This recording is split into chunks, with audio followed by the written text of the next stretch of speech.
Consider this thought-provoking quote from Martin Heidegger. "Language is the house of being. In its home, man dwells. Those who think and those who create with words are the guardians of this home." In the grand architecture of existence, language forms the very walls, the floors, the roof, the essential structure of our being. It's not just a tool for communication, but a dwelling place, a home where we reside. We live within the construct of words, sentences and syntax, fashioning our thoughts, our reality, our very existence from this linguistic edifice. Heidegger sees thinkers and creators, the poets, the philosophers, the writers, as the guardians of this home. They, through their engagement with language, maintain and preserve this dwelling. Their words and thoughts, like bricks and mortar, uphold the structure, keep it standing, evolving and thriving. So, in Heidegger's view, we are both inhabitants and guardians of the house of language. Heidegger once said, "Being is the most universal and the emptiest of concepts." This profound statement encapsulates the depth and ambiguity inherent in the concept of being, a fundamental element of Heidegger's philosophy. On one hand, being is universal, as it applies to all entities that exist. Yet on the other hand, it is the emptiest concept, devoid of any specific content until we, as thinking beings, endow it with meaning. This duality reflects the challenge that this concept poses for us. We grapple with its abstract and elusive nature, trying to fill this emptiness with our own interpretations. Yet the more we attempt to define it, the more it slips away, remaining a universal concept that resists particular definitions.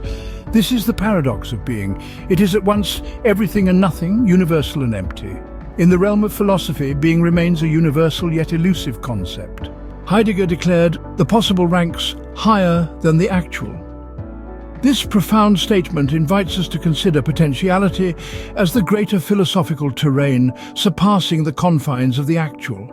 The possible, you see, is an uncharted expanse, an open field of what could be, brimming with potential and ripe for exploration. On the other hand, the actual represents the realized, the manifested, the concrete. It's the world as we know it, limited by the constraints of reality. Heidegger nudges us towards the realm of the possible, urging us to delve into its vastness, to dwell in the yet-to-be. He champions the exploration of the could-be over the is. It is in this unbounded landscape of the possible that philosophy finds its true purpose, its true home. Heidegger's perspective challenges us to transcend the actual and venture into the realm of the possible. For Heidegger, the realm of the possible is the true playground of philosophy. Every man is born as many men and dies as a single one. So said Heidegger. A profound statement that encapsulates his view of life as a process of potentialities, gradually distilled into actuality. Heidegger suggests that at birth we are a multitude of possibilities. Each of us is a blank slate, a palette of countless futures, each as likely as the next. As we grow and experience life, we slowly but surely start to shape our existence. We make choices, we take paths, we embrace certain aspects of ourselves and leave others behind. We are sculpting our own being, defining who we are from the raw material of what we could be. This process continues until the end of our lives, when all the potentialities have been explored, all the choices made. We die as a single one, a unique individual whose existence is the result of a lifetime of decisions and experiences. In life's journey, we converge from many possibilities into one reality. Heidegger once challenged, "Thinking begins only when we have come to know that reason, glorified for centuries, is the stiff-necked adversary of thought." This profound statement invites us to reconsider our understanding of thinking and reason.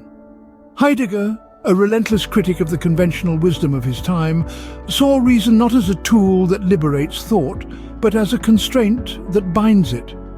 Heidegger's critique of reason is rooted in his belief that true thinking is not a mechanical process, but a creative act. It's not about following a set of logical steps or ticking off each point in an argument. It's about wrestling with ideas, grappling with contradictions, and daring to venture into the unknown. In Heidegger's view, reason, with its demand for clarity and certainty, often stands in the way of this adventurous kind of thinking. It discourages us from exploring the mysteries and paradoxes that lie at the heart of existence. To truly think, we must dare to venture beyond the familiar grounds of reason. We've journeyed through the philosophical landscape of Martin Heidegger, exploring the profound insights he offers on language, being, possibility and thought. In the quiet realm of our minds, we've pondered upon the dwelling of language, recognizing it as the house of being, the home where we reside. The careful thinkers and creators we've realized are the guardians of this abode, protecting the sanctity of our existence with their words.